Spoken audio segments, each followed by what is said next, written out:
que sintetiza la que es una aspiración de este tipo de encuentros. Después, en una primera parte, trataré el asunto de la cultura y la identidad, la alteridad, por supuesto, y su relación con el conflicto, para finalmente tocar algunos temas en relación con la violencia y la identidad y la alteridad. Dice Norbert Legner, que es un sociólogo chileno, alemán-chileno, o chileno-alemán, que no solamente el relato está formado por una diversidad de imágenes a la vez fragmentarias y misteriosamente unidas. La realidad misma es una infinitud de fragmentos cuya compleja vinculación desborda todo intento de ordenamiento.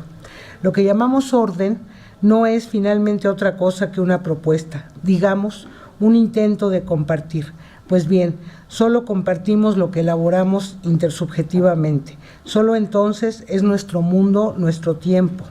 Visto así, el pensamiento político, como el arte o la moral, significa hacer visible lo colectivo, reconstruyendo contextos, relacionando creencias e instituciones, vinculando imágenes y cálculos, expresiones simbólicas y acciones instrumentales. Parte del título que le he dado a esta presentación,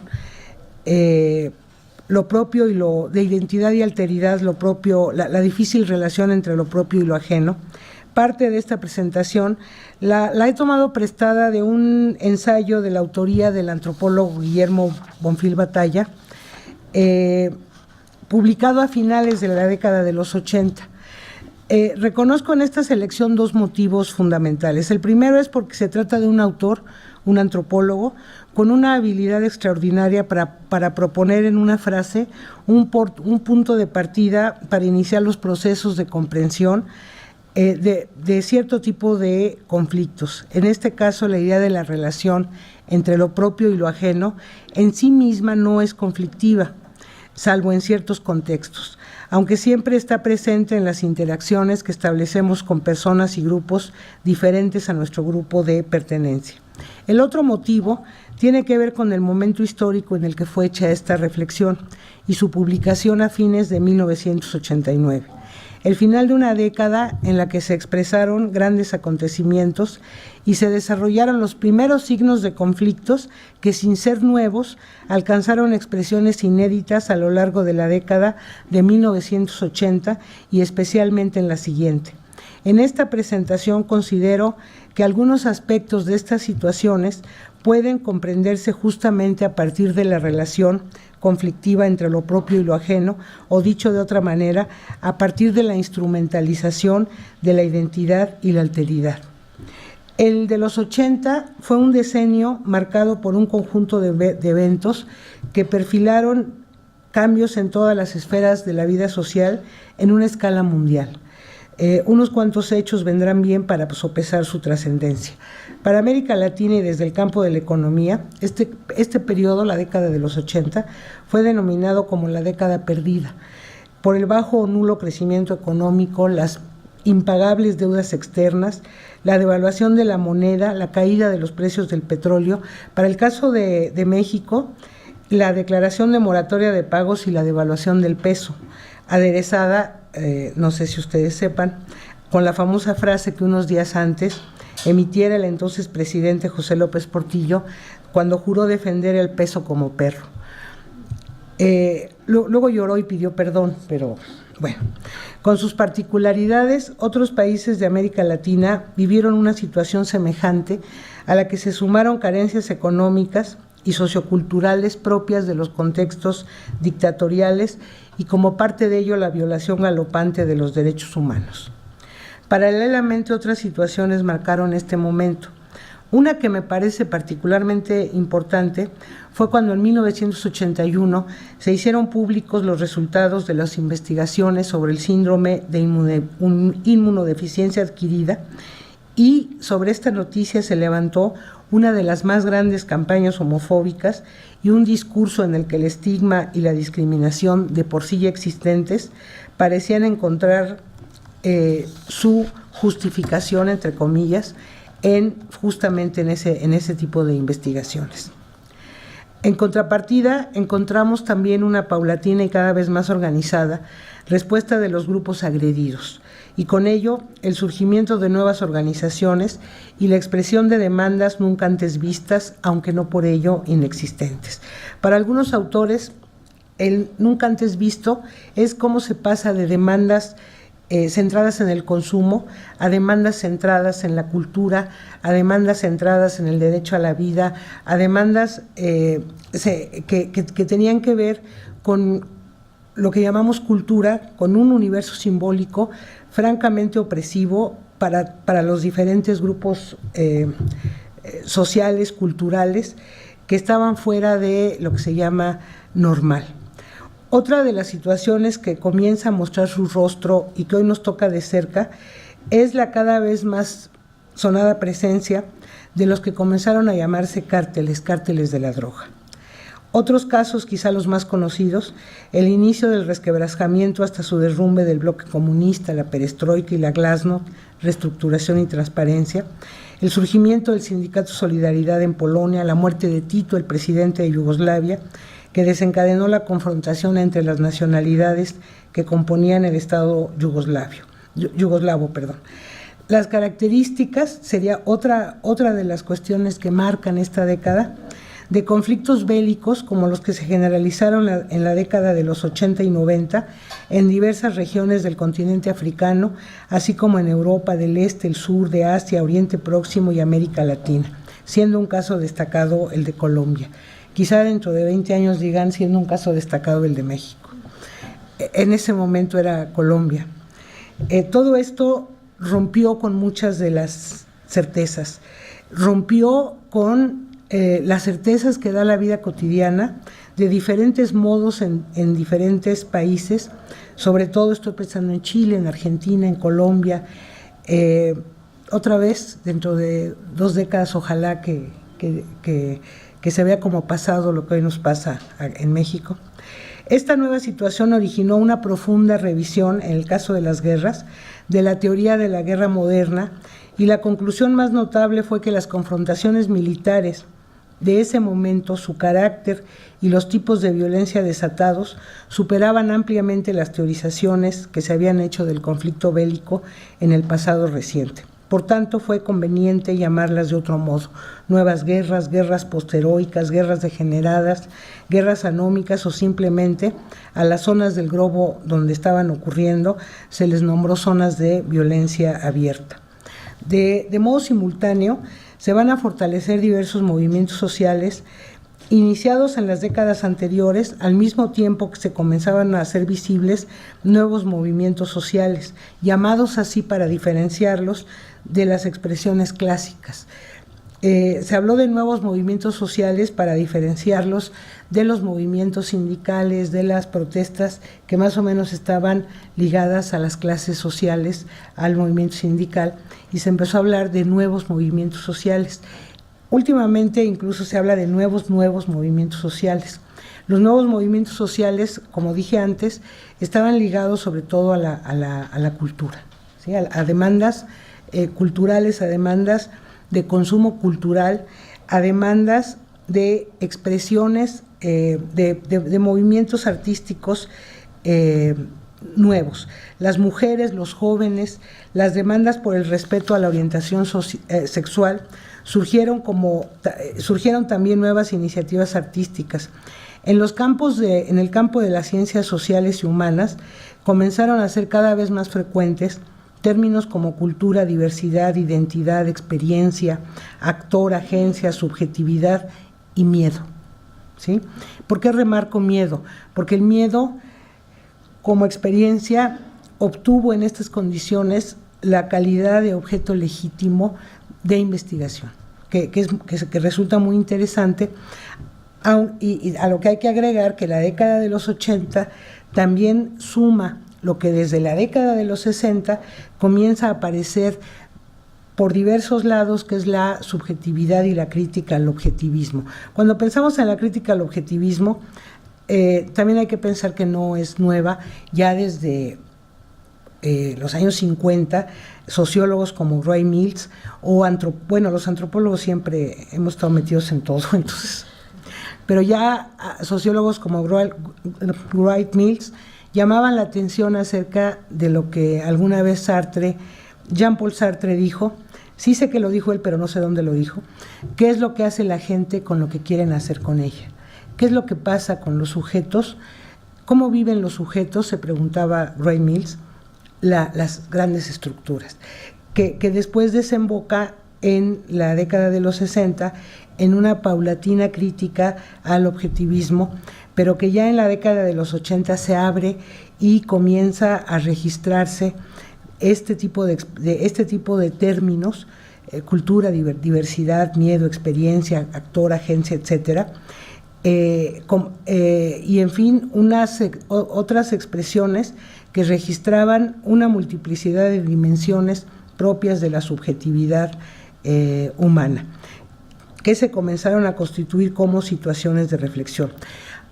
Hay un texto publicado por el autor del que les leí al principio, también a finales de la década de 1980, del sociólogo chileno Norbert Legner, titulado Los patios interiores de la democracia, subjetividad y política, que es un ejemplo de la manera en que aparecen temas como el miedo. Tiene un capítulo que se llama Hay gente que muere de miedo, o el de la vida cotidiana, que se convirtieron en objetos de reflexión. Ciertamente hablamos de esto con la ventaja de la distancia, a partir de la cual podemos apreciar esos cambios, podemos repensar cómo fueron cambiando las representaciones de la convivencia social, pero sobre todo de los desafíos que comenzábamos a enfrentar. Dar cuenta de esta situación, marcar los acontecimientos, algunos de los acontecimientos que marcaron la década de los 80. Si quieren también pónganle que ahí apareció el disco de Michael Jackson, el de este tan famoso de él y otras cuestiones de la cultura de masas o la cultura popular.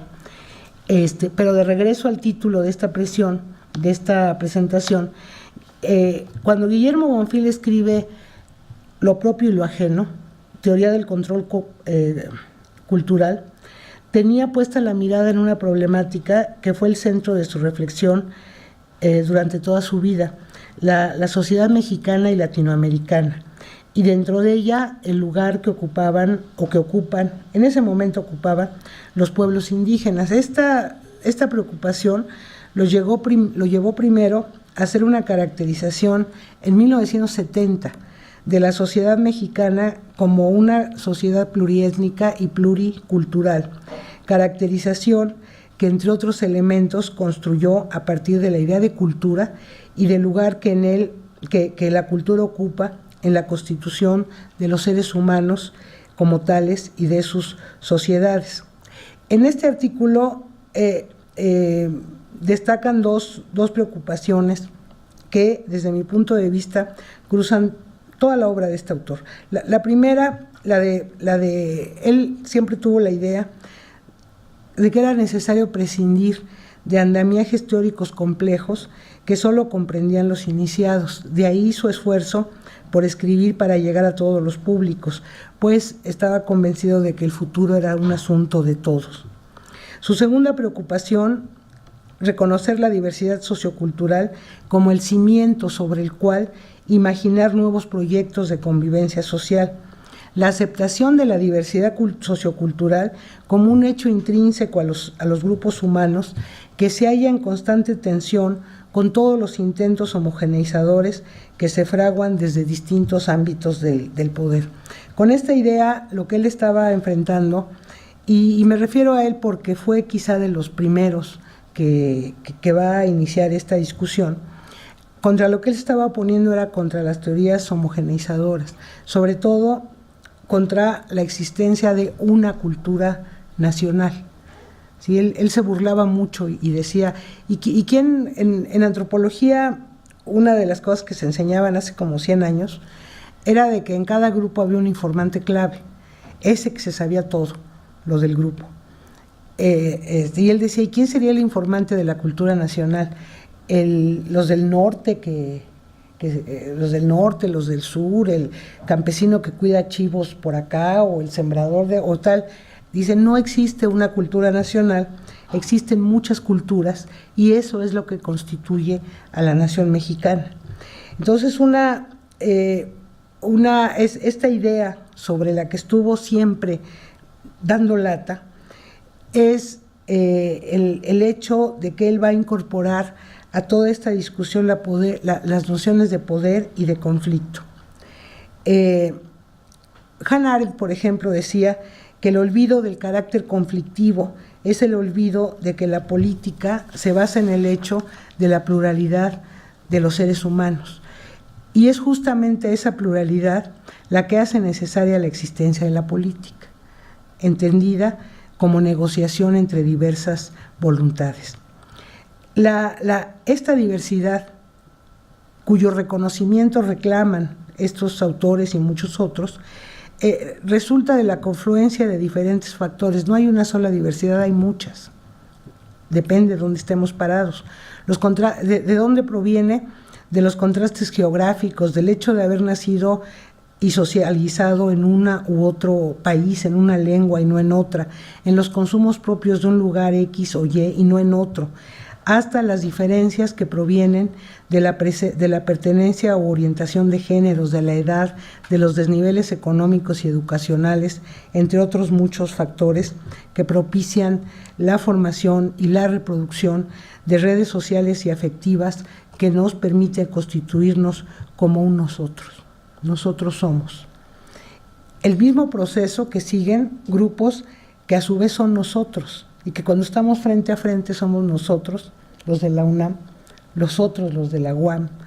¿Sí me explico? O sea, es un proceso que se va formando por una serie de redes que nos van constituyendo a partir de que compartimos. Sin embargo, el asunto es que no basta con reconocer esta diversidad, sino que es necesario situar con suma precisión su punto central de referencia en el caso de las sociedades humanas. Y se centró en la relación entre sociedad y cultura, en el modo en que cada grupo humano crea a lo largo de su vida juntos, los recursos que le permiten constituirse como colectivo, como un grupo o conjunto de personas con intereses comunes. Se trata de recursos, los naturales que se transforman a través del trabajo. Se trata de formas de organización social, pasando por la posesión de conocimientos que son el resultado de una experiencia colectiva. Se trata de códigos de representación y de comunicación, se trata de valores compartidos, se trata de un conjunto de elementos que día a día ponen en juego para su producción y reproducción como grupos e individuos, pero también son elementos que intervienen de manera decisiva en la interacción con otros grupos que siguen un proceso semejante. Sin la intención de simplificar lo complejo, me parece que podemos avanzar aclarando algunas de estas cuestiones. No sé si hasta aquí tengan algún comentario. ¿Les sigo? Lo traigo escrito porque soy bien desordenado. Siempre les he advertido que a veces me va la onda y que si no me recuerdan en qué iba, me tienen que avisar, si no, pobrecitos. Bueno, una primera idea es la relación indisoluble entre sociedad y cultura y la relación entre identidad y alteridad en los procesos de constitución del sujeto. El asunto de la sociedad es elemental. Dice Clifford Geertz que de los seres humanos somos los animales más incompletos e inconclusos, que solamente nos completamos por obra de la cultura, pero no por obra de la cultura en general, sino por formas en alto grado particulares de ella, ¿sí? Formas familiares, locales, regionales, nacionales. Dos aspectos cruciales de este reconocimiento es, por un lado, la gran capacidad de los seres humanos para aprender, y por otro, cito a Geertz, el hecho de que dependa de manera extrema de cierta clase de aprendizajes. La adquisición de conceptos, la aprehensión y aplicación de sistemas específicos de significación simbólica. El ser humano es el único animal que nace y es verdaderamente inútil. O sea, nos tienen que dar de comer, nos tienen que cuidar, nos tienen que proteger. Seguramente han escuchado hablar de los niños fedales, de los niños salvajes, o los que el caso más emblemático es el niño de Aveirón, finales del siglo XIX o XVIII, me parece. No me hagan mucho caso, soy mala para las fechas, pero lo van a encontrar así, el niño de Aveirón, que es un niño que encuentran y que camina como animal, con las cuatro patas, que no se espanta con los sonidos fuertes, pero sí pone inmediata atención cuando escucha que se rompe una hoja, y que Itard, de apellido Itard, que es el fundador de las escuelas para sordos, ¿no? Trata de decir, bueno, lo voy a incorporar a la sociedad, pero resulta que el ser humano nacemos con un aparato biológico para poder hablar, para poder reflexionar, etcétera, pero si no se pone en funciones, se atrofia. Esto los pedagogos y todo el mundo lo sabe. Pero él trató de que el joven pudiera, desea incorporarse a la sociedad. Trató de enseñarle a comer, le enseñó la diferencia entre lo frío y lo caliente, etcétera, etcétera. Pero y más o menos aprendió algunas cosas, pero nunca pudo relacionar el objeto con la representación en la cabeza con el nombre. ¿Por qué? Porque efectivamente de todos los animales que existen en la naturaleza somos los más indefensos. No traemos ninguna fuente de información genética en nuestro equipamiento biológico y necesitamos aprenderlo. Por eso dicen también que la verdadera naturaleza de los seres humanos es la cultura. Pero diría Gertz, no la cultura, sino culturas particulares, específicas, que nos hacen ser quienes somos y no otros. ¿Sí está clara esta idea? Estos aprendizajes, estos conceptos, estos sistemas de significación se construyen en torno a los hechos que permiten justamente la producción y reproducción de los seres humanos. Es en este sentido que la cultura nos da la forma como especie, pero también como individuos y también como grupos diferentes, lo que nos lleva a la afirmación con la que inicié este apartado. Nos completamos como seres humanos por formas particulares de cultura. Nacemos y nos socializamos paulatinamente a lo largo de nuestra vida en espacios geoculturales determinados y con grupos específicos, no en cualquier grupo, y en este proceso es en el que nos vamos constituyendo como sujetos, en el que vamos adquiriendo un sentido de pertenencia, de pertenecer a. Es a partir de ese cúmulo de información que podemos responder a las preguntas ¿quién soy?, ¿de dónde vengo?, que son al mismo tiempo individuales y colectivas. Y esto nos lleva a pensar a la noción de identidad como autopercepción y autorreconocimiento, ¿sí? Que es la definición que de sí mismos realizan los grupos humanos, las personas, lo que nos une y lo que nos diferencia de otros grupos, unidad y diferencia que se relaciona con su persistencia en el tiempo y su ubicación en el conjunto de la sociedad. Y en esta afirmación nosotros podemos reconocer algunos rasgos que son sumamente importantes. La identidad es subjetiva, es un proceso de percepción y reconocimiento, es histórica, apela a a experiencias individuales y comunes de los agentes sociales. Sin memoria no hay identidad, ¿sí? ¿Por qué? Porque estamos constantemente remitiéndonos a eso que nos constituyó. Es parte de una visión del mundo. ¿Por qué? Porque nos ayuda a clasificar la realidad y a los actores sociales, nos sitúa en el tiempo, en el espacio y en la sociedad. Se objetiva a partir de formas simbólicas de representación. Uno o varios rasgos son seleccionados como características definitorias del grupo social. Y dicho sea de paso, esto es lo que diferencia identidad de cultura. Si ustedes se dan cuenta, la cultura puede ser todo. O sea, hay como 700 definiciones de cultura. La más simple es la que dio el primer antropólogo que habló de la cultura, que dice que es todo lo producido por los seres humanos. Otros han dicho que son los comportamientos, otros han dicho que son los universos de significación, etcétera. Pero quedémonos con la idea más fácil. Si la cultura es todo, no todo lo de la cultura nos representa, o sea, nos da signos de identidad, son arbitrarias las elecciones. Entonces, los grupos humanos seleccionan rasgos, ¿sí? Rasgos de la cultura. Si ustedes le van a San Luis Potosí, les van a decir que tienen que comer qué, si no, no han ido a San Luis. O a Puebla. ¿Semitas? ¿Semitas? ¿Qué más? Mole. Si van a Guadalajara tienen que ir a las tortas ahogadas, a los mariachis, o sea, y si encuentran a un guadalajareño aquí, extraña sus tortas ahogadas, ¿o no? Nadie es de algún lugar de estos, ¿de dónde eres? ¿Y te gustan las tortas ahogadas? ¿Ya ves? 2, 3 lugares hay aquí en la Ciudad de México donde tú te puedes encontrar con las famosas tortas ahogadas, ¿no? Cada lugar selecciona.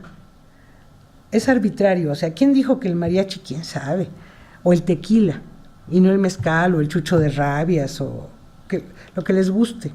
Pero cada región escoge selecciona de la cultura rasgos que lo diferencian de otros. Es más, a cualquier lugar que vayan de la República Mexicana se van a encontrar con frases como esta: aquí es el centro de la República, o aquí se formó, o sea, todos estamos constantemente buscando distinguirnos, ¿sí? Nombrarnos, ser diferentes. Por eso los rasgos son, la selección de rasgos es arbitraria. Es arbitraria porque ¿quién dijo que el jarabe tapatío? O sea, quién sabe, ¿no? ¿Quién dijo que les gusta esto que tocan en todos los juegos de fútbol? El cielito lindo, ¿no? Pudo haber sido cualquier otra. Entonces ahí entra en juego muchas cosas. En algunos casos, sobre todo en los símbolos cívicos, pues es el poder, ¿no? Es quien tiene el poder del Estado, ¿no? Por eso también dicen que después de las revoluciones hay una lucha por el significado de los verdaderos símbolos, entre comillas, de los verdaderos símbolos de la unidad nacional. Por eso identidad y cultura no son lo mismo. Cultura es lo más amplio, identidad es lo más, digamos, lo que le da sentido de pertenencia. La identidad es un proceso social, porque siempre se va a desarrollar en oposición a otros grupos. Por eso se dice la identidad es relacional, se activa solamente frente a otro u otros. Por ello es diferenciadora y al mismo tiempo exige reconocimiento, provoca la ruptura de la continuidad social. La identidad nos separa real y simbólicamente de los otros, ¿sí? Ojo, no necesariamente tiene que ser conflicto, ni pleito, ni guerra, así es simplemente. No hay una sola identidad, hay muchos sentidos de pertenencia, y tampoco la identidad o lo que somos se activa y la traemos todo el tiempo en la cabeza. No nos levantamos pensando quién soy, de dónde vengo, salvo que se hayan puesto una borrachera fenomenal, se levantan en el lugar donde se acostaron, solamente se activa frente a un otro, por eso es relacional, ¿sí? No es que la traigamos siempre encima, ¿no? Identidad también, la identidad, lo que somos, también exige reconocimiento, pues no somos solo lo que nosotros pensamos de nosotros mismos, sino también lo que los demás piensan de nosotros. En esta característica se funda la exigencia de reconocimiento que plantean algunos grupos históricamente subordinados por su género, por sus características físicas, color de piel, aspecto corporal u orientación sexual. Exigen reconocimiento, ¿por qué? Porque la sociedad les devuelve una mirada, nos devuelve una mirada de nosotros mismos devaluadora, y eso influye. Por eso los maestros, los pedagogos, dicen, no se la pasen diciéndole al niño que es un menso porque se la va a acabar creyendo. Nunca han visto que luego, este es un menso y le van dando de coscorrones, o haz como fulanito, que ese sí es listo. Entonces, o sea, devolver una mirada poco alentadora de uno mismo también constituye al sujeto, ¿sí? Por eso exige reconocimiento. De ahí, de esta reflexión, deriva lo que más adelante, bueno, no he puesto ninguna fecha, deriva lo que en los años 80, con el reconocimiento del multiculturalismo, al final vemos eso, se conoce como política del reconocimiento, que es esa situación en la cual los grupos exigen ser reconocidos como son y por lo que son, no por lo que la sociedad quisiera que fuera. No sé si se entiende esta idea. En las consideraciones que antes expuse, ha aparecido con frecuencia la idea de otredad. Ello es así porque este asunto, insisto, de la identidad no se entiende sin la alteridad como un factor que la constituye. Es decir, no se puede pensar la noción de identidad sin la noción de alteridad, y aunque a primera vista nos venga la idea, o a la mente, nos venga a la mente la idea de una frente a la otra, en realidad estamos frente a un proceso intersubjetivo. No es que yo esté aquí y ustedes allá, no es que yo, tú, sino que me constituyo como un yo en una interacción, en esta intersubjetividad de la presentación cuando hablaba yo de Lerner, ¿no? Entonces, identidad y alteridad dependen una de la otra, se complementan y se definen recíprocamente.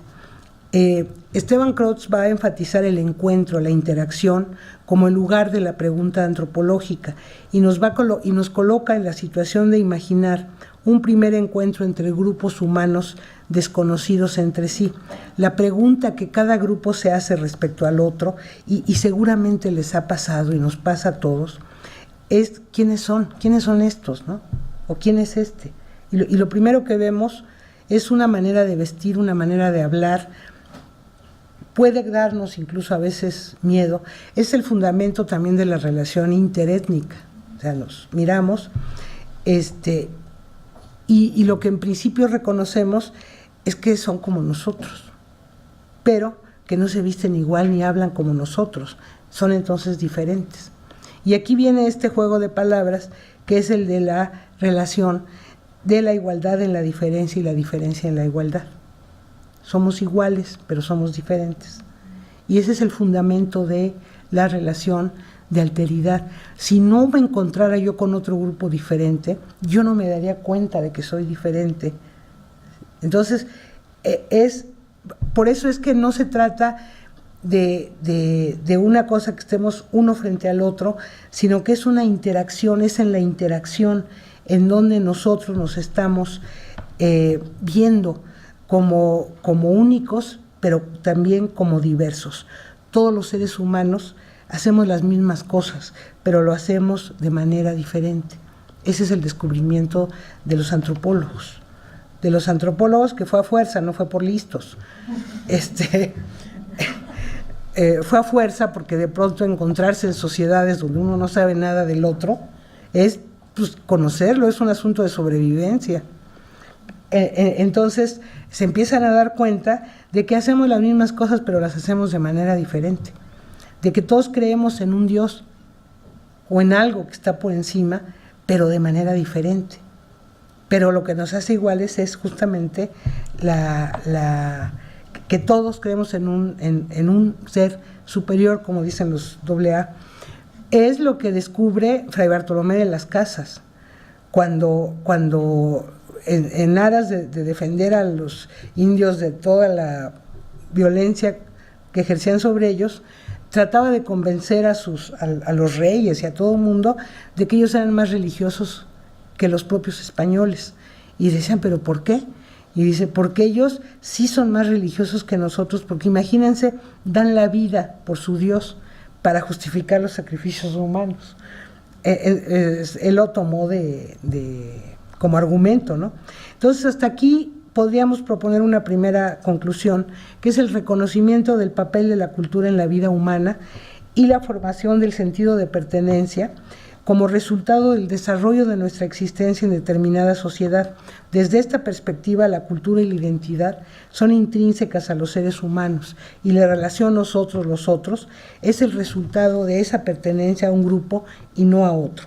En este sentido, la antropóloga brasileña Alcida Ramos nos indica que no debemos suponer que el concepto antropológico otro, y aquí es muy importante esa parte de antropológico, porque hay una concepción antropológica de cultura y hay una concepción antropológica de otredad.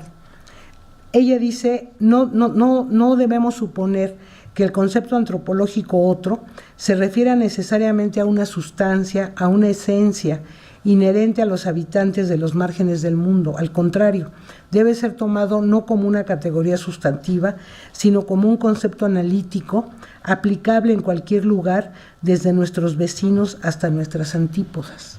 Y es que estamos rodeados de alteridad hasta con uno mismo. ¿Nunca les ha pasado que dicen, quiero esto, pero no lo quiero? O sea, no, en una familia no hay quien esté de acuerdo, un hijo no se parece al otro en nada, ¿no? Y a veces dicen, tú eres el recogido porque no te pareces en nada a nadie, ¿no? Entonces,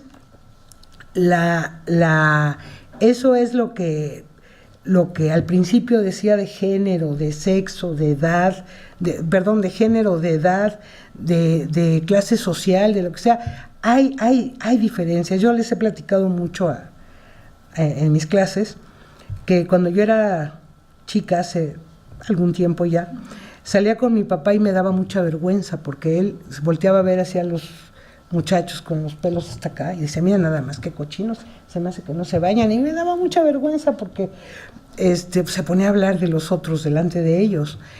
Y hace unos años yo entré a la ENA, iba yo muy alegre a trabajar, cuando vi a un sujeto que a lo mejor ustedes lo han visto, tatuado todo, estaba rapado, tatuado absolutamente todo, y hice lo que mi papá.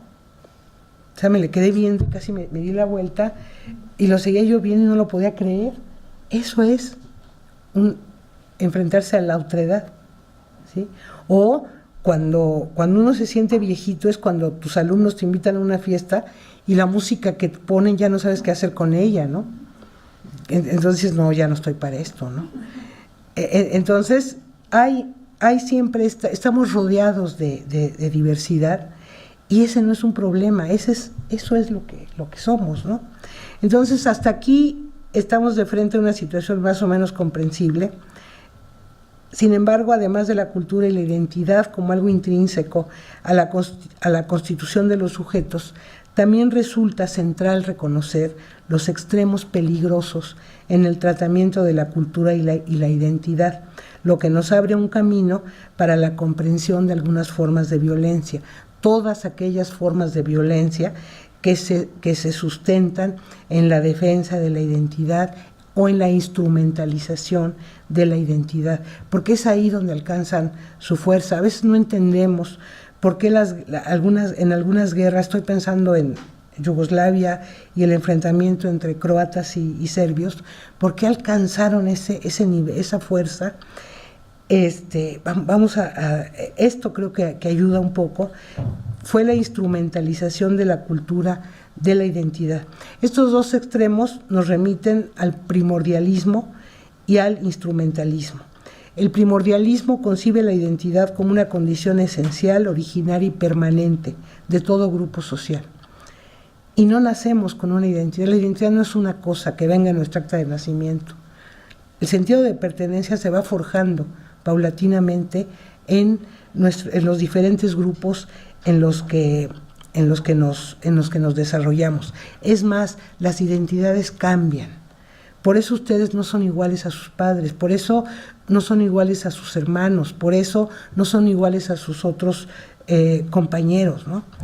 Y el instrumentalismo es que la identidad es un recurso maleable e instrumental de cualquier grupo social, y en más de una ocasión se ha convertido en una estrategia de poder.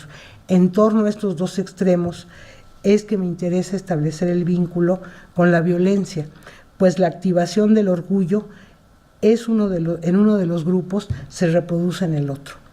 Se activa el orgullo, se activa el miedo, se mira al otro como amenaza, y entonces ahí comienzan los procesos de constitución del enemigo, ¿sí? Hasta aquí no sé si hay algún comentario, si no voy muy rápido, vamos bien, si ya se aburrieron me dicen y entonces ya dejo de leer. Pero antes de pasar entonces, hay dos conceptos que son el resultado de la presión por el reconocimiento del derecho a la diferencia. Por un lado es el multiculturalismo y por otro lado es la interculturalidad, que representan dos momentos. El primero de ellos trata del reconocimiento de la existencia de múltiples culturas, y fue un gran paso. Cuando se reconoce la existencia de múltiples culturas, está relacionado con un hecho. Existen múltiples culturas. De cada cosa que he comentado se desprenden muchas reflexiones, pero al reconocer la existencia de múltiples culturas, se reconoce su validez y se reconoce también la existencia de múltiples racionalidades. Y se está atacando o se está ahora dando la idea de una sola racionalidad, se está atacando la idea de razón, de una razón, ¿sí? Esto tiene que ver con este reconocimiento. El segundo, la interculturalidad, remite a la interacción, a la confrontación, a lo que ocurre cuando grupos pertenecientes a diversas culturas entran en acción. Dice García Canclini, ambos términos implican dos modos de la producción de lo social. Multiculturalidad supone la aceptación de lo heterogéneo. Interculturalidad implica que los diferentes son lo que son en relaciones de negociación, conflicto y préstamos recíprocos. Esta es una perspectiva en la que las nociones de negociación, préstamo y conflicto nos remiten a que las culturas no permanecen iguales a sí mismas a lo largo del tiempo, sino que van cambiando, y lo mismo ocurre con el sentido de pertenencia. La identidad vista desde una perspectiva estratégica y posicional nos aleja de una perspectiva esencialista. El sentido de pertenecer tiene que ver no solo con las preguntas de quiénes somos y de dónde venimos, sino también con lo que buscamos ser, es decir, apunta al futuro, no solamente apunta al pasado. A veces se ha cargado más hacia el pasado que hacia el futuro, ¿sí? Entonces, una frase de Neruda, si alguna vez fueron cursis y leyeron las 20 canciones de amor y algo así, una canción desesperada, algo así, hay una frase de uno de los poemas que dice: nosotros los de entonces ya no somos los mismos. Seguimos siendo nosotros, pero ya no somos los mismos, porque a lo largo de nuestras vidas, de nuestra vida personal, vamos cambiando, y eso depende de las interacciones, de con quién estemos. Si entran ustedes a la UNAM o a la ENA, júrenlo que al tercer semestre ya no van a ser los mismos. Júrenlo que ya no se van a vestir igual, que sus papás se van a escandalizar, sobre todo si entraron a biología o alguna de las carreras de antropología. Hay una entrevista, un estudio que hizo una antropóloga yucateca bien simpático, porque entrevista a los muchachos de qué pensaron sus papás cuando entraron a estudiar antropología. Y decían que un papá decía, pues una chica decía, a mi papá le dio mucho gusto porque decía que ya no iba a gastar en ropa, porque como siempre, siempre los antropólogos no se bañaban y andaban con el mismo pantalón, él iba a ahorrar mucho. Entonces van cambiando, vamos cambiando, no somos los mismos, pero sí somos los mismos, ¿sí? Carlos Aguado, un profesor de la ENA, pone mucho el ejemplo de que el de la foto de kinder, el de la primaria, el de la secundaria, el de la prepa y el del título es el mismo, pero no es el mismo, ¿sí? Entonces, cultura, estos asuntos nos llevan a tres ideas: cultura, alteridad y violencia. Una caracterización de la violencia para poder entrar a la relación con la identidad y la alteridad es el asunto de la violencia, que no se puede hablar de violencia más que adjetivándola. La diferencia menor y su potencialización, los usos y abusos de la cultura, las reflexiones desde la alteridad para un acercamiento a la comprensión de las violencias, la construcción del enemigo y la criminalización y formas de subordinación del otro remiten en muchas ocasiones a la violencia. Entonces, estamos frente al asunto efectivamente de la diversidad y de cómo sobre lo diferente se montan acciones violentas que también en algún momento, en otro sentido, pero igualmente, la diferencia, dos términos, desigualdad y diferencia. Muchas veces sobre la diferencia se monta la desigualdad. Esto nos lleva a un asunto que León Tolstoy llamó, o los rusos del siglo XIX llamaron, las malditas preguntas.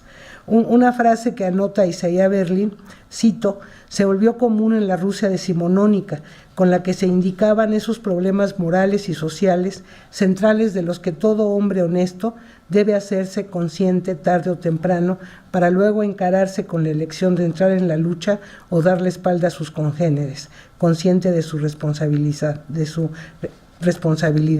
Es un asunto que en todas las épocas ha sido tema de discusión, de ahí que al planteárselo no falta quien diga que los antiguos nos robaron nuestras mejores ideas. Viene de muy lejos, ¿no?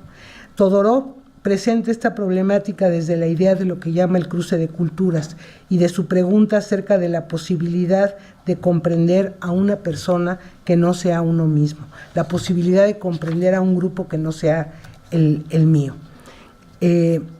Entonces, volviendo al asunto de la violencia, estamos frente a un término que nombra comportamientos, situaciones, actos que ocurren en diferentes espacios, con diferentes actores y con significados distintos en coyunturas históricas específicas.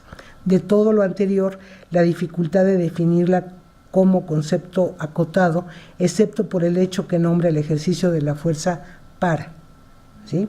De lo anterior, la necesidad de las adjetivaciones, desde la cual reconocemos situaciones empíricas, violencia de género, política, bélica, doméstica, intrafamiliar, todas las que quieran, pero que aterriza siempre en un hecho. La violencia, más allá de sus múltiples significados, siempre emerge en la interacción humana. Y otra vez estamos en la interacción humana, ojo, no solamente con un otro, sino con uno mismo, ¿sí? Con uno mismo en las diferentes formas de maltrato que nos infligimos al cuerpo, ¿sí? Lo más grave pues es el suicidio, pero otras formas en que nos lastimamos, eso sería una. Y dos, la matriz emocional que se involucra en todos estos casos, y es en este sentido que las significaciones que se le atribuyen al ejercicio de la violencia rebasan el hecho en sí para penetrar tanto en el origen como los efectos, es decir, en la violencia como experiencia vivida, ¿sí? Por eso los conceptos de experiencia, de emoción, de subjetividad van alcanzando cada día más un lugar central en las ciencias sociales. Ojo, tampoco quiero decir, y estoy en contra de que todo sea violencia o todo sea identidad, también está la economía, otras cosas, ¿no? Pero bueno, en este caso estamos frente a la idea de que la violencia es un evento relacional que se desarrolla en la interacción humana. Se vive, se significa y se comprende en y a través de contextos explicativos y comprensivos, se entiende en su ejercicio y a través de las percepciones y las significaciones que les atribuyen los actores. Creada en la interacción humana, la violencia cobra realidad y se reproduce en la intersubjetividad social. Una socióloga venezolana, Tosca Hernández, señala: se asienta en la existencia y producción de consensos sociales intersubjetivos. ¿Por qué consensos sociales? Porque en más de una ocasión hay consenso en que el ejercicio de ciertas formas de violencia son aceptables, ¿sí? Y lo podemos ver en muchos casos, ¿no? Entonces, se asienta en la existencia y producción de consensos sociales intersubjetivos, tanto comunicacionales como interpretativos, que se materializan en representaciones y acciones colectivas constitutivas de un campo relacional. Y ahí volvemos a los sistemas socioculturales de los que forman parte los procesos sociales subjetivos, representaciones, significaciones, etcétera, y objetivos, comportamientos y acciones, así como la valoración emocional de sus efectos. La violencia es también un acto comunicativo, nos dice algo, que evidencia al mismo tiempo la interrelación humana y o la negación de la misma. Y aquí arribamos a otro elemento fundamental en la comprensión de la violencia.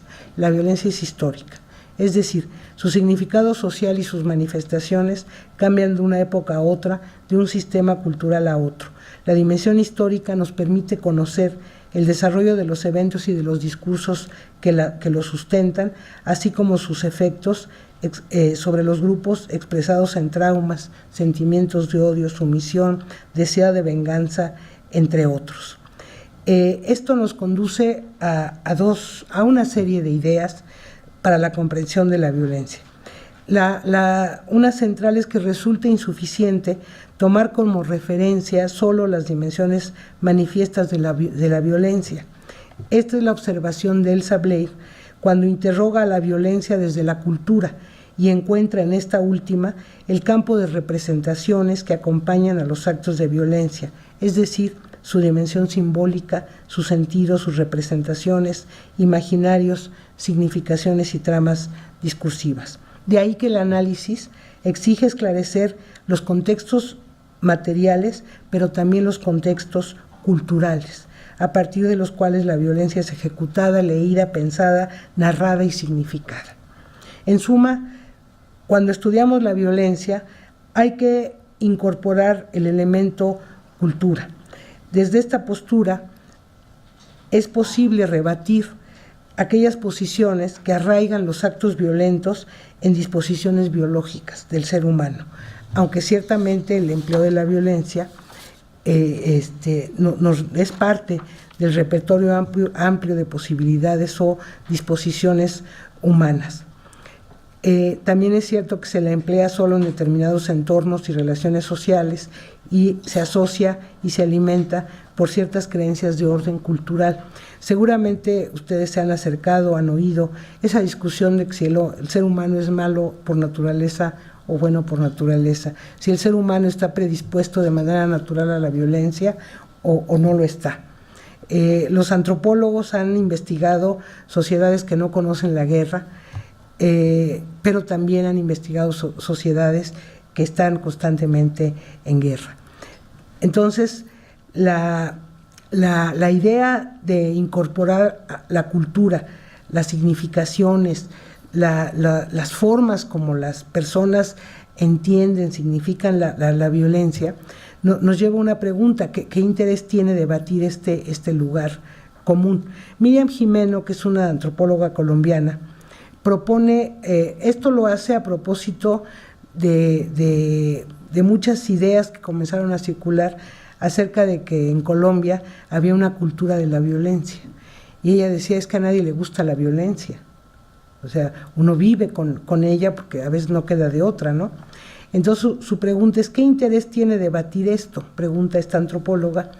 y ella contesta que al sacar a la violencia de la sociedad y de la cultura, tiene efectos problemáticos sobre la orientación de la conducta personal y sobre el trazado de políticas públicas. La muy frecuente adjudicación de los actos de violencia a razones por fuera de la sociedad y de la cultura, decir que es un acto demencial producto de la locura de ciertos individuos o grupos sociales, no permite examinar los contextos sociales de su producción. Por otra parte, es precisamente esta ubicación la que permite reconocer de qué manera la violencia repercute en la relación entre el individuo y la sociedad. Es nuevamente Miriam Gimeno, quien llama la atención sobre la manera en que la experiencia violenta se vuelve un elemento esencial de la representación que las víctimas tienen de sí mismas y de su entorno social. La agresión, y esto es muy importante, pone en entredicho el deber de protección social que une a los miembros del grupo entre sí. La fuente de exceso emocional es el desorden social y cognitivo que provoca el acto de violencia, pues lo conocido ya no es lo más confiable. ¿Por qué? Porque la violencia rompe las certezas. Así, la acción violenta tiene la capacidad de transmitir la idea de un quiebre en el orden de la civilidad y de alterar la seguridad de las personas. La acción violenta hace dudar sobre la confiabilidad del entorno y sobre la protección que ofrecen los vínculos solidarios. La acción violenta resulta un instrumento atractivo justamente por esa capacidad de producir impacto. Por eso quienes la padecen se ven en la imperiosa necesidad de desarrollar mecanismos múltiples para afrontarla y poder retomar el hilo de sus vidas. Esta es una razón por la cual existe hoy día un renovado interés por estudios socio- y psicoculturales que buscan entender esta situación. Esta antropóloga y otras antropólogas, sobre todo colombianos, por obvias razones, han trabajado mucho diferentes tipos de violencia. Es muy interesante un trabajo de esta autora que se llama El crimen pasional, y eso la lleva a entrevistar a mujeres y hombres detenidos por crímenes pasionales. Y es muy interesante el argumento, porque dicen que se cegaron. Entonces, eso ocurre sobre todo en los varones, que los celos los cegaron. Y dice que la autora, que es muy interesante cómo para unas cosas somos racionales y para otras no. En fin. Entonces, esto último nos coloca en el efecto de los actos violentos sobre las personas y los grupos. Nos coloca en la pregunta de cómo recuperan los grupos y las personas la credibilidad en su entorno y en sí mismos, cómo se restituye el lazo social. Hay una antropóloga india de la India, Veena Das, que se coloca pues en esta situación y nos lleva a pensar en cómo todas las culturas elaboramos, todos los seres humanos tenemos pautas para tratar el dolor, ¿sí?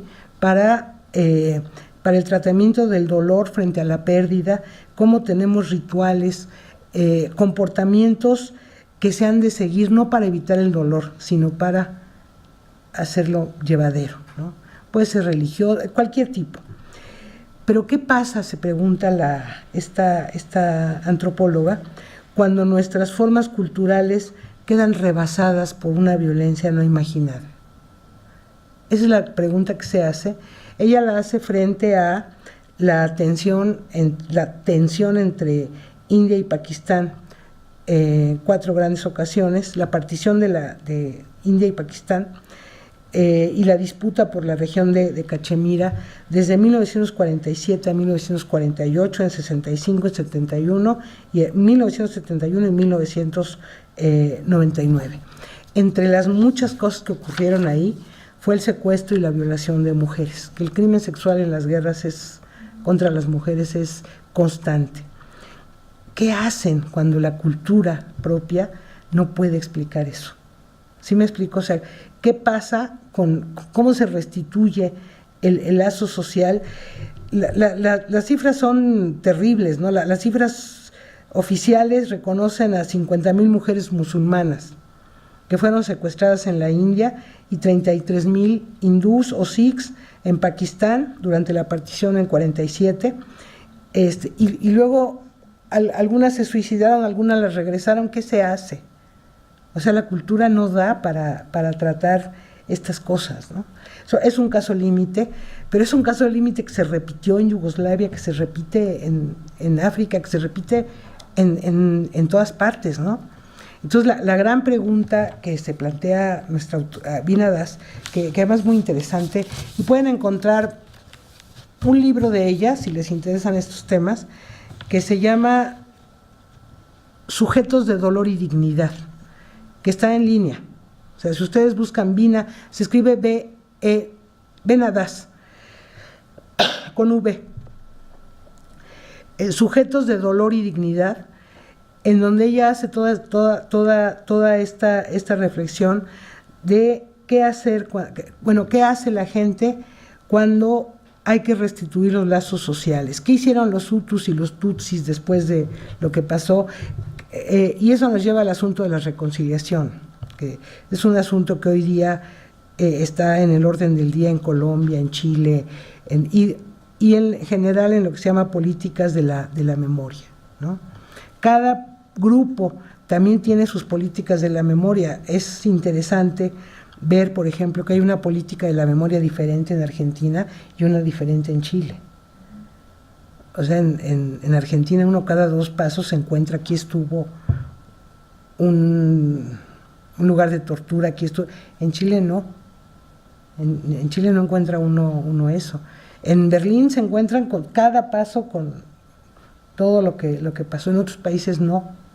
Entonces son políticas de la memoria, porque también existe el derecho al silencio. A mucha gente no le gusta recordar, y es su derecho. El derecho al silencio, el derecho a la memoria, etcétera. Los enfrentamientos bélicos van a ser un caso límite, a partir del cual podemos reconocer los procesos de construcción del enemigo, aunque este proceso no ocurre solamente en el caso de las guerras, ocurre en la vida cotidiana, ¿no? Pero nos puede servir estos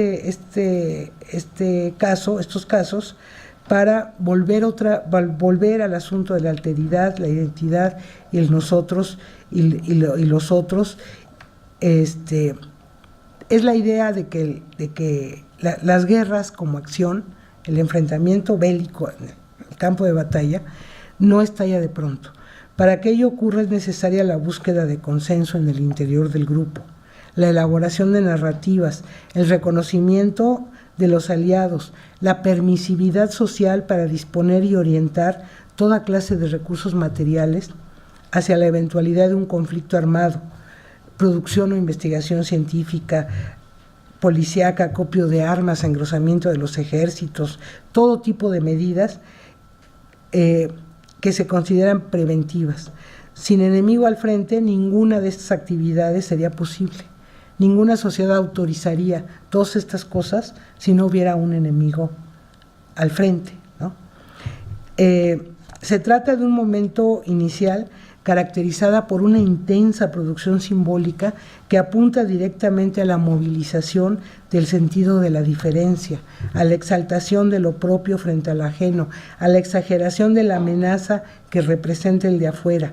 El enemigo es el causante de las situaciones económicas precarias o el responsable de la imposibilidad del ejercicio libre de nuestros deseos acerca del tipo de sociedad que nos conviene, es el enemigo de nuestras creencias, de nuestras costumbres, es el que nos impide decidir un futuro libre de los males que hoy nos afectan o que nos anuncia la imposición de sus valores sobre nuestros valores. Seguramente en distintos niveles hemos escuchado esto todos los días, ¿no?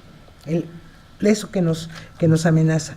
Hay un sociólogo alemán muy famoso porque mucha gente no lo quiere y con razón.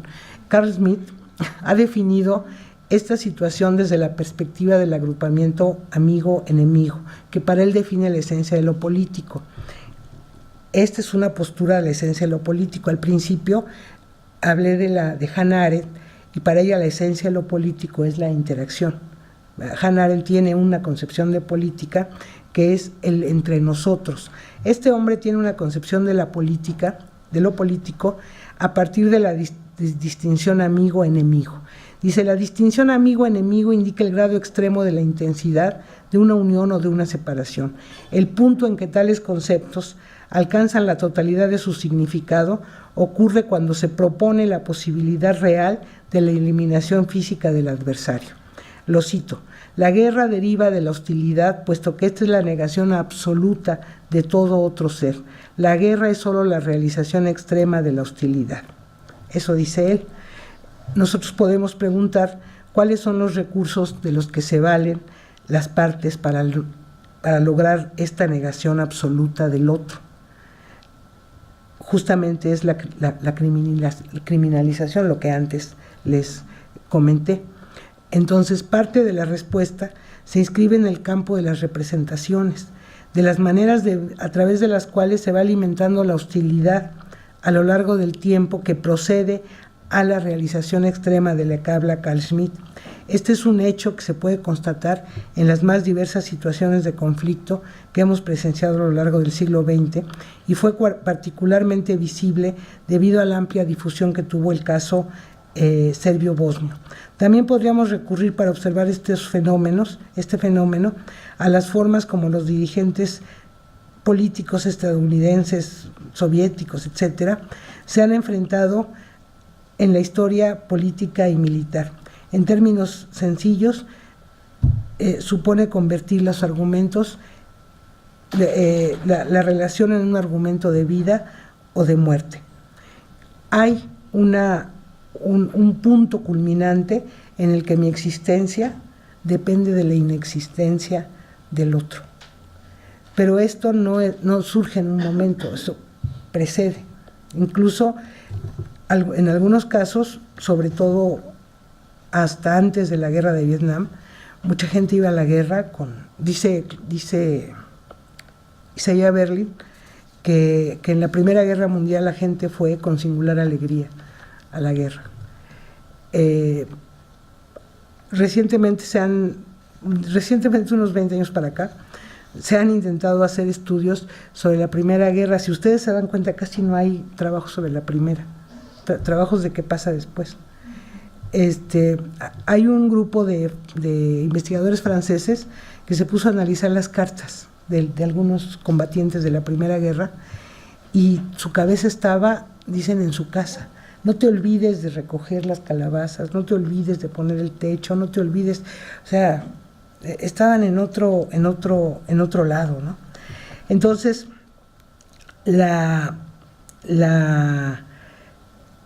pensar la cultura, pensar la identidad, pensar la alteridad y relacionarlas en algunos casos con la violencia, con la instrumentalización de estos elementos, nos conducen a intentar comprender algunos de estos casos dramáticos.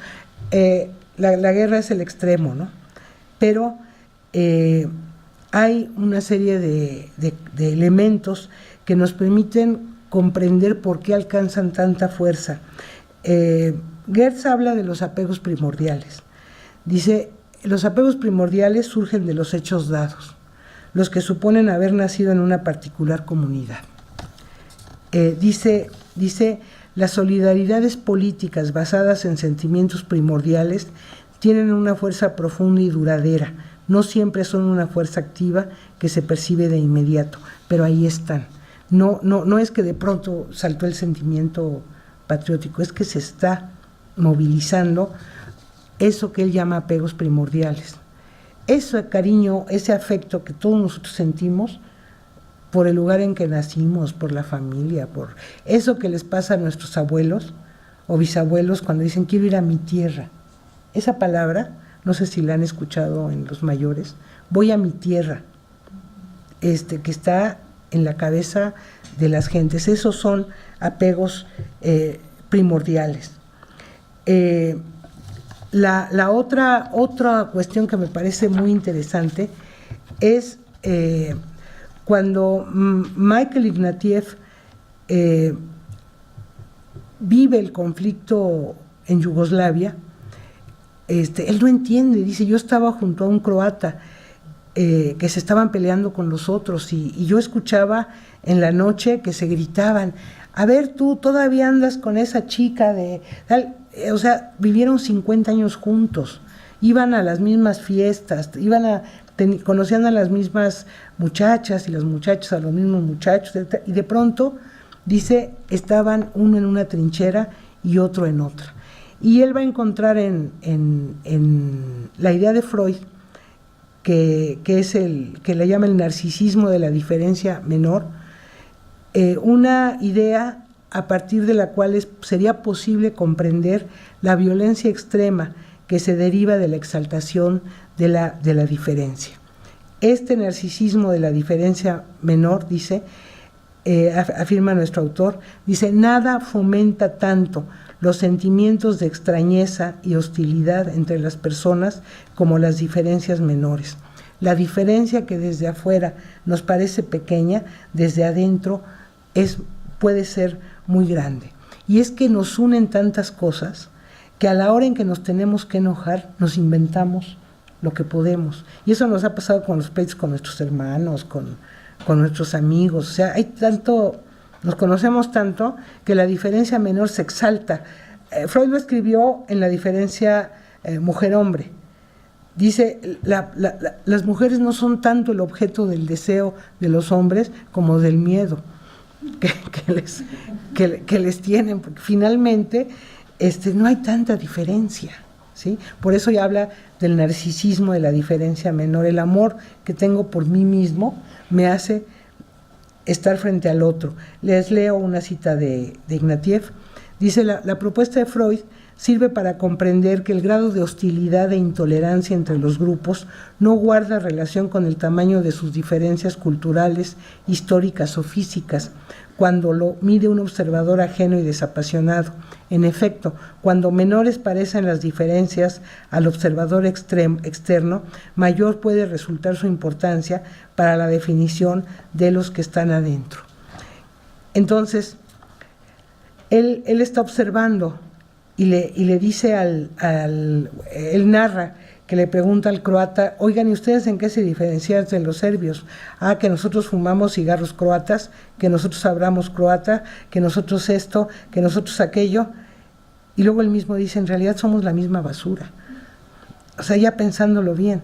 O sea, llegó a tal grado el asunto de las diferencias que se empezaron a comunicar en inglés en las pláticas de negociación, porque los lingüistas, los historiadores, todo el mundo empezó a sacar datos de las diferencias. Es muy interesante el caso. Mary Kaldor tiene un libro que se llama Las Nuevas Guerras, y el libro de Michael Ignatieff se llama El honor del guerrero, acerca de las guerras étnicas en la actualidad.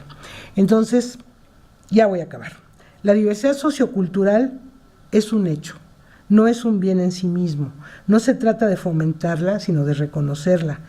Y al reconocerla, establecer los mecanismos necesarios para su gestión democrática.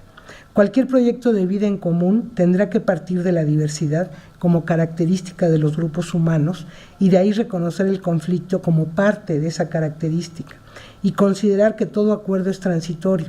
De ahí la idea del filósofo canadiense Charles Taylor de que nuestras negociaciones solo adquieren equilibrios temporales. Ninguna cosa es para siempre, sobre todo los acuerdos de convivencia. Dice Teodoro, es que si hiciéramos una asamblea de las culturas y dijéramos, ahora sí todas somos iguales, no faltará donde salte otra vez la diferencia. Por eso, parte hace 20 años se comenzó, 30 años, se comenzó a hablar de nuevas identidades sociales, nuevos movimientos sociales, porque constantemente se está produciendo la diferencia. Entonces, lo que se llama la política del reconocimiento y la noción de respeto tiene que ver con el reconocimiento de la diversidad como un hecho, como una parte de la si existe alguna esencia humana, esa es nuestra característica. Hasta aquí, bueno, sería lo que les quería comentar. ¿Acabamos? No sé si tengan algún comentario o alguna cosa que no. Sí, justo, pues pasamos el micrófono. Generalmente la dinámica es como, bueno, sí, comentar, hacer preguntas, abrir, digamos, el debate, ¿no? Como de diferentes formas. Así que tenemos todavía media hora. Si quiere aquí alguien preguntar, participar, y también, bueno, no sé cómo nos están viendo desde Facebook, también por ahí de pronto hay preguntas que sepa, o sea, si hay alguien que tenga por ahí alguna pregunta, pues ahí nos la pasas, por favor. Perfecto, todo clarísimo.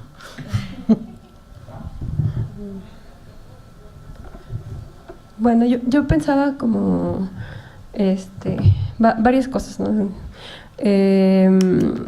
Hay algo que de hecho ya hemos como conversado en otras sesiones del seminario, respecto a la conformación tal cual de la palabra o de las palabras, no sé, lesbofobia, homofobia, transfobia, etcétera.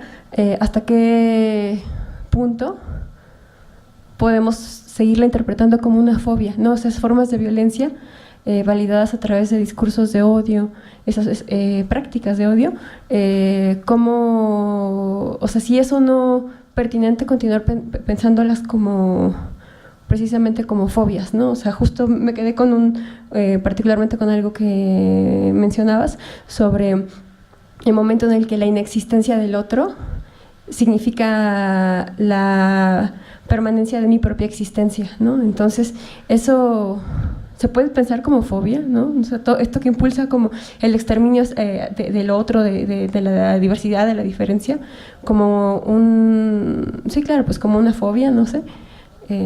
Bueno, no sé. Quizá como los casos límites, ¿no? La idea de fobia me remite más a lo biológico, más a una actitud que no tiene mucha explicación. Hay fobia a las arañas, hay fobia, y las fobias no siempre se explican socialmente.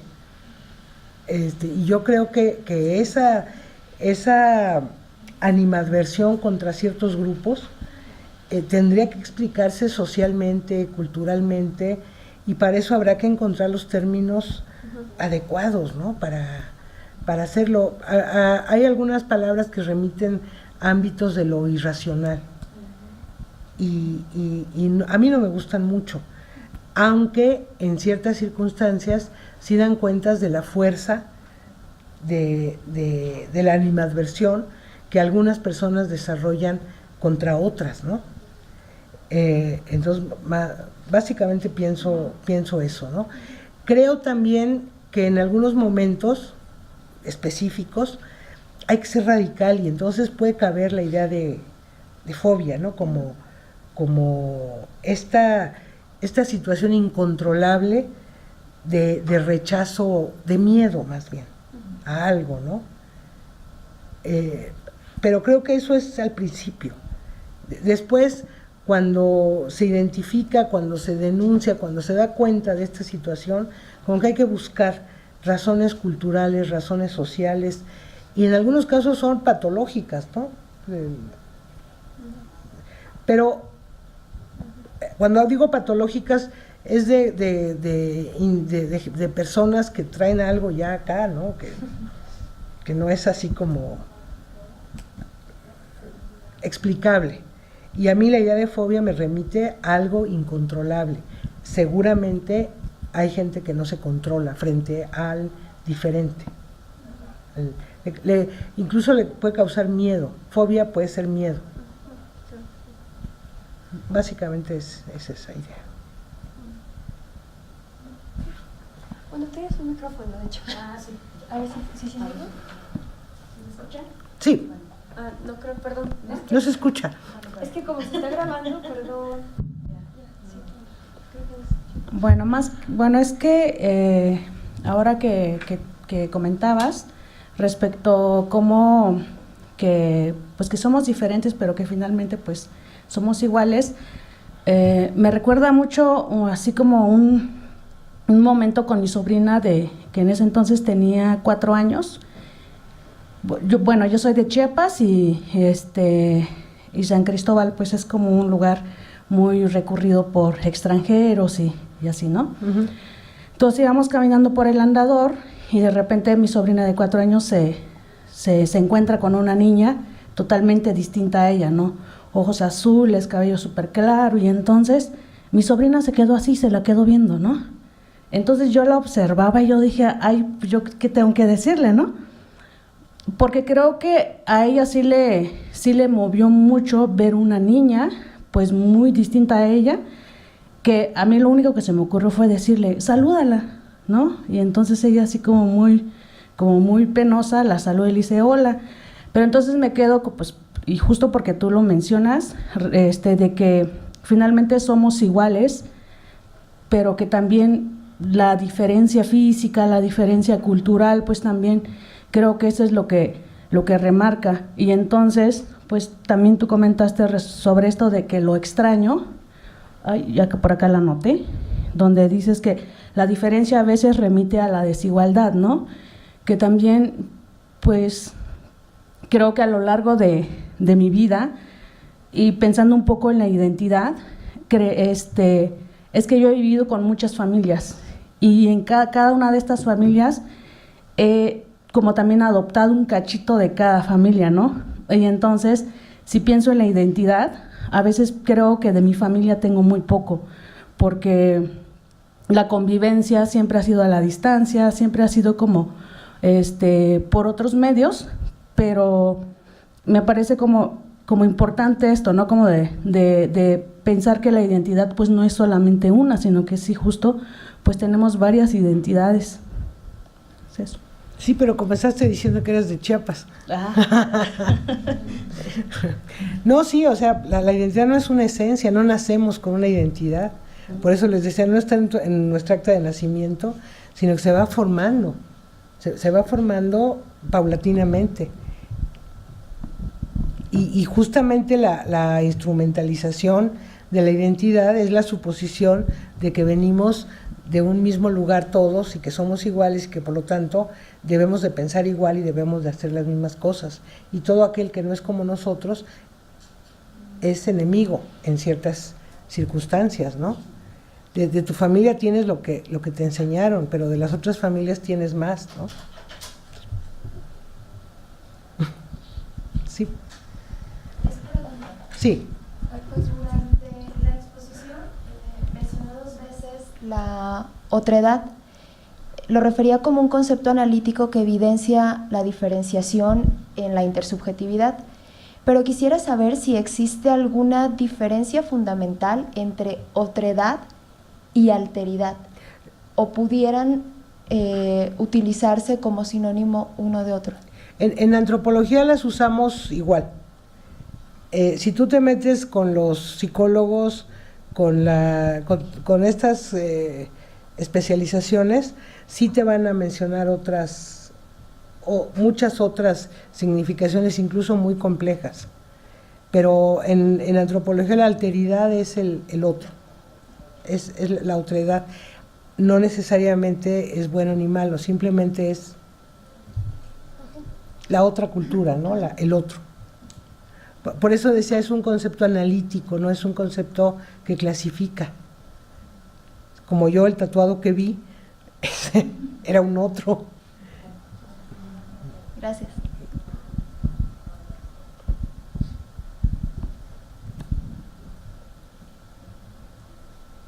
¿Alguna otra idea? ¿Alguna otra cuestión? Bueno, pensando sobre esta como suerte de capitalización del concepto de diversidad, la instrumentalización, estaba pensando, bueno, por un lado en la propuesta de García Canclini, de la hibridez, y por otro lado en la propuesta de Silvia Rivera, no recuerdo la palabra que usa para definir algo similar. Respecto a eso, ¿hay algún otro término que dada esta circunstancia se esté utilizando? Frente al de Al de diversidad, digamos, bajo Diversidad. esta idea de instrumentalización. no que yo sepa, lo diverso es diferentes cosas en una sola cosa, ¿no? Pero hasta donde yo sé, no. Se instrumentaliza y lo que pasa es que todos estos conceptos, multiculturalismo, transculturación, todas estas cosas son un hecho, pero también son posturas políticas. Entonces están manejando alternativamente una o la otra. A veces en la postura política se caen los excesos, como la idea de fomentar la multiculturalidad. Pues no hay que fomentarla, pues ahí está. En esa idea de postura política y de fomentarla y de defenderla, muchas veces se cayó en lo que llaman guetización, o sea, en la separación de las culturas, en que no había conexión. Y luego el otro exceso es fomentar la diversidad. No hay que fomentarla, hay que dejarla que se exprese. Por eso es que terminaba yo hablando de una sociedad democrática, hay que gestionarla, porque no hay que fomentarla. Entonces, el problema con estos conceptos es que son un hecho, pero también son una postura política. Y en esta postura política a veces se hacen interpretaciones excesivas del hecho. Quizá por ahí vaya el asunto, ¿no? Creo. Pero es muy interesante tu comentario, porque, bueno, el exceso, por ejemplo, en la cultura, de cultura también ha sido muy grande, ¿no? Por eso algunas críticas, como Abu Lujoz dice, el exceso en la cultura como algo tan importante hace al otro más otro. Dice, y de lo que se trata es de que nosotros, al conocerlos, los hagamos menos otros. O sea, ese asunto de comprender, ¿no?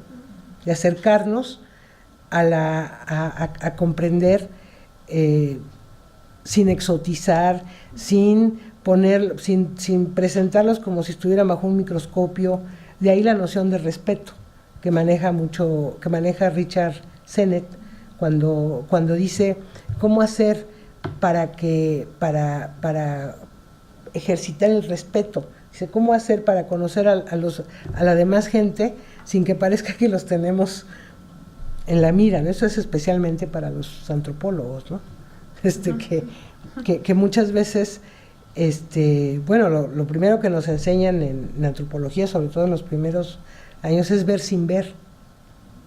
Es ver, sin que se note que estamos viendo. Que es una cuestión de ejercitar, ¿no?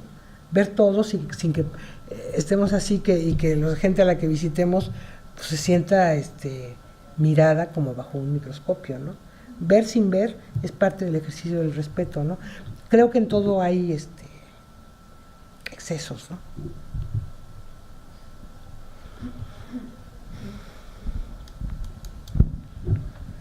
Bueno, pues, sin más, entonces, pues, nuevamente le doy las gracias de parte del Laboratorio Nacional de Diversidades que nos haya acompañado en esta sesión. Y bueno, pues nada, al resto las invito. La siguiente sesión será bueno, no recuerdo exactamente ahora el día, pero es el primer martes de cada mes. Este fue el segundo martes, pues porque el primero era 2 de octubre.